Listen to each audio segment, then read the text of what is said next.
তো আমরা একটু বাইরে বেরিয়েছি বন্ধুরা, একটা দোকানে যাব গিফটের জন্য। তো শোপিসগুলো খুব সুন্দর, দেখো আমি একটু ফটো তুলে নিলাম শোপিসগুলোর। গণেশ ঠাকুরের মূর্তিটা খুব সুন্দর, এখানে মা দুর্গা, মানে সব ঠাকুরের মূর্তি আছে।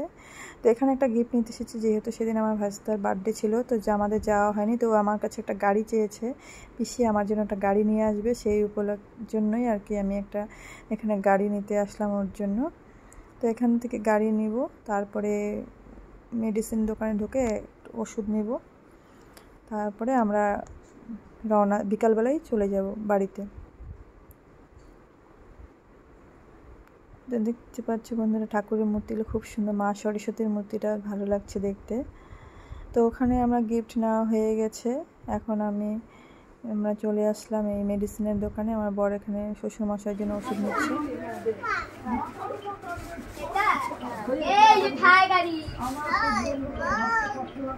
তো আমি বাড়িতে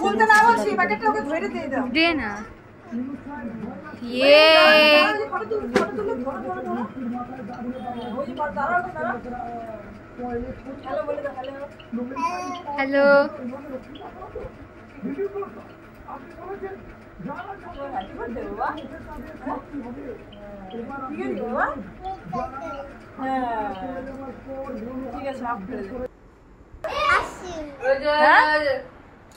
কি আনবো বলো বাবা?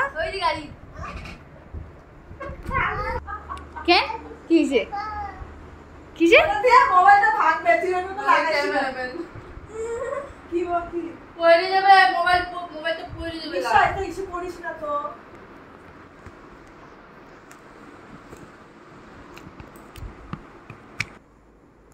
তো যে ভাই আবার কেক নিয়ে আসছে, সে আমার কোনো ইচ্ছা ছিল না, তো ওরা জোর জবরদস্তি না কেক কাটতেই হবে। আসলে দিনটা তো চলে গেছে, কিন্তু মানে এই জন্য আমার আর কি ইচ্ছা ছিল না, সেদিনই হয়নি আর কি। তো যাই হোক, ওদের কথা রাখলাম যে না, করতেই হবে। তো ভাস্তার বার্থডে আর আমাদের বিবাহবার্ষিকীর জন্য কেক কাটা হলো। তো আজকে আমরা এখানে থাকবো, কালকে আবার বাড়ি রিটার্ন করবো। তো রাত্রেবেলা ওরা আর কি মাটন বিরিয়ানি নিয়ে আসছে হোটেল থেকে, তো এটাই ওরা খাওয়া দাওয়া করছে। আমি মা আবার প্রসাদ রান্না করে ভোগ দিয়েছিল, সেটা আমি আর মা খেলাম।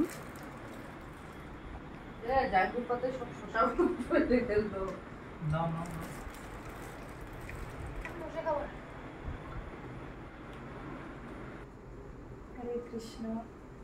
তো কালকে তো আমরা এখানে এসেছি বাড়িতে, সন্ধ্যার দিকে এসেছি আমি আমার বাপের বাড়িতে। তো দেখো সকালবেলা আজকে আমি পুজো দিইনি, মা সকালে আজকে পুজো দিয়েছি। মা সকালে অনেক ঘুরে পুজো দেয়, প্রায় সকালে মধ্যে পুজো দেওয়া কমপ্লিট হয়ে যায়।